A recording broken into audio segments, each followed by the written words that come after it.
What is going on, YouTube? Big Red here. Welcome back to your most favorite day of the week. That is right, it is time for your Wacky Weekend Update.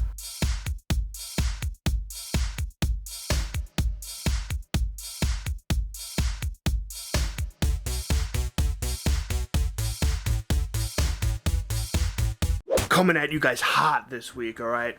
With 3 articles. That is correct. 3 of them this time. I know it's been a while since you guys got 3, but, well, a week I guess, but whatever. You get 3 of them today, and they're pretty good. Now, our first 2 articles, okay, come out of the UK, which is always good news here.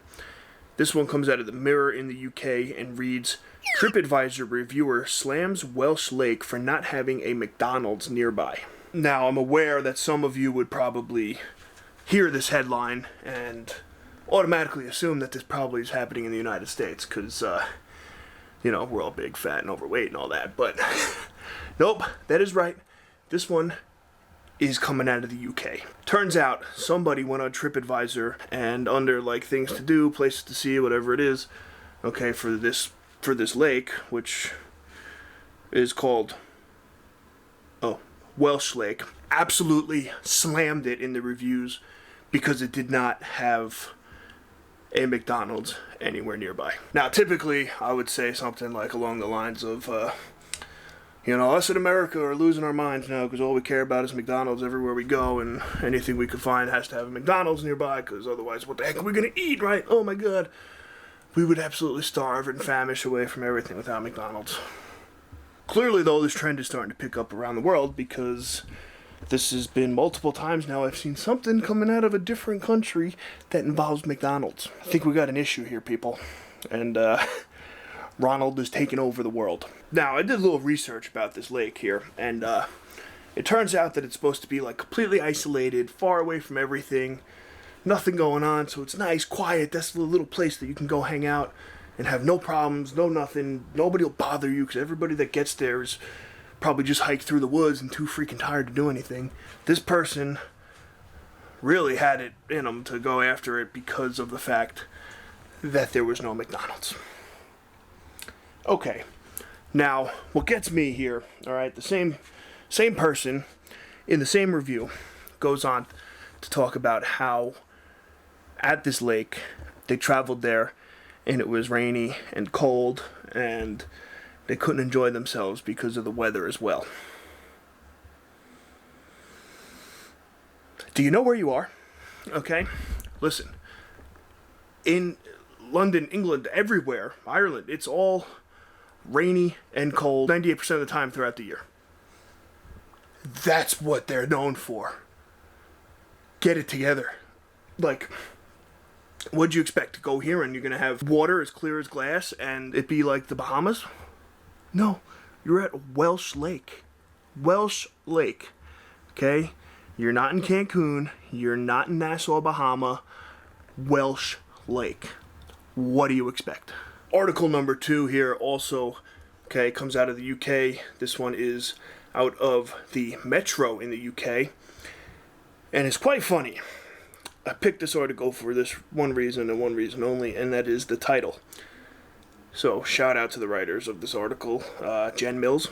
Well done.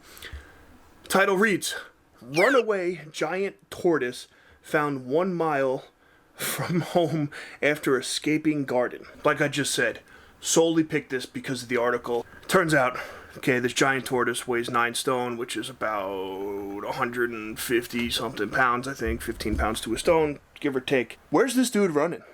You're calling him a runaway. I can guarantee he didn't run. That's a fact.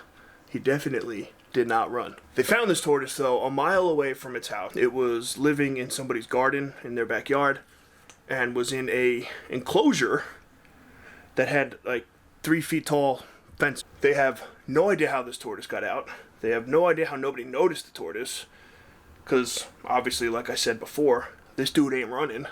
Okay? Tortoises are slow. That's like if you go to school and learn anything, you learn that tortoises are slow. But they found him 1 mile from his home, and this is a big boy. Now, I'm surprised that somebody can have something like this as a pet. I don't know the rules in the UK, wherever they are. I don't know the rules in America either, so I don't know if you're allowed to have these or keep them or not. But apparently this person had one. I really just love the fact that they called him a runaway tortoise, because it's funny to me. That's really probably the only reason why I picked this one. Otherwise I wouldn't have touched it. But runaway tortoise. Alright, and he made it a mile. The article did not say how long he's been missing for. I mean, in reality, it could have been he was missing for the last week and a half, and he only made it a mile away, but good old runaway tortoise. Never gets old. Now, folks, on to the third and final article, okay? This was the only one I was going to report on, so the other two before this were clearly just fluff, but kind of funny as well. This one comes out of UPI.com and reads, "Whale swallows lobster diver, rejects him as meal." Now, let's get into this. If you have a phone that has the internet on it, you've probably heard about this already. Backstory: a Massachusetts man was lobster diving in the water, got swallowed by a blue whale. That is correct. Swallowed by a blue whale. The guy said he saw nothing but darkness, had no idea what was going on. All he did was start like punching stuff around him, and eventually the whale like threw him up and he got out. Unscathed. Completely unscathed. Did not have a scratch on him. Nothing happened to him. No broken bones. No nothing. I'm gonna sit down for the rest of this. Here's my thing. First of all, I really want to believe that this happened. This is an absolutely epic story. The fact that this guy got swallowed whole by a whale and basically punched his way out like Rocky Balboa training for a fight in a meat locker really makes me want to believe this. I mean, I really do, because that is... the actual story itself is great, and is like phenomenal content, as you could tell, is why I'm doing this now. Part of me ain't buying it. Really not buying it. Now, when I say I'm not buying it, I mean this. Let's be real. There is no possible way that anybody could be here to back up this story, right? It was just him. He's out looking for lobsters by himself off the coast of Massachusetts somewhere. You know, doing crazy stuff that New Englanders do. No one there to back him up. That's my first red flag. Quite a few of them pop up here, because now, if he got swallowed, okay, everybody knows that basically acid breaks down food in stomachs here, and he came out of there with no injuries, no nothing. And I think that if he would have got actually like fully swallowed, that he would have clearly been burned by some kind of acid and have some kind of reaction for it here, but did nothing. And that's just not sitting right with me. It's really not. Third and final thing, okay, why this is not sitting right with me, is the fact that this clearly comes straight out of a cartoon. We've all seen the cartoons before, Tom and Jerry, whatever it is, where something gets swallowed, right? So it sits in the bigger animal, smaller animal gets swallowed by a big one, it sits in its mouth or whatever, it sits there and uses the thing in the back of your throat that hangs down like a speed bag, right? And they sit there and they punch it and punch it and punch it until it comes back up, and that's how they avoid getting swallowed. So you're telling me that that's exactly what this guy did? I don't know. If in like the minute or whatever it was that he was in there, in pitch black, in complete panic mode, is this the first thing you would think of? I don't know. I don't know if it would be the first thing I would think of. I mean that. Man, I really want this to be true, but I don't think I'm buying it. I really don't. But hey, let's be real. If this guy got swallowed by a whale and made it out alive, lived to tell the story about it, who am I to judge, right? Shout out to you, dude. Way to make it out of there in one piece.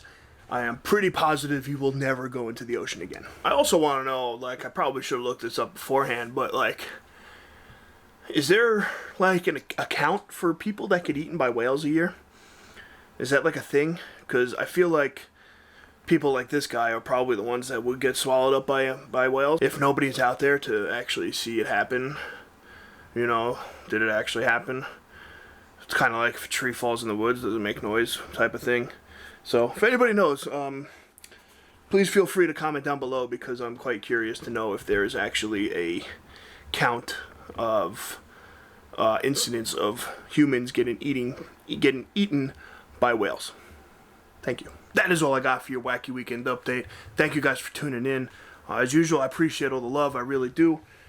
Please make sure, like the video, subscribe to the channel, turn on those post notifications so you don't miss anything that's going on around here. If you're watching this now on Tuesday, the Red Hair Don't Care Season 2, Episode 1, the season premiere of Episode 2 is out.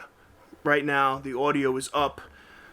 Please go on, check it out. We have some information dropping about what we're doing with Season 2 here that is just a little bit different than what we did in Season 1. So, thank you guys. Have a great week. I will see you on Thursday. I cannot operate where I am not valued. You must see that. Certainly.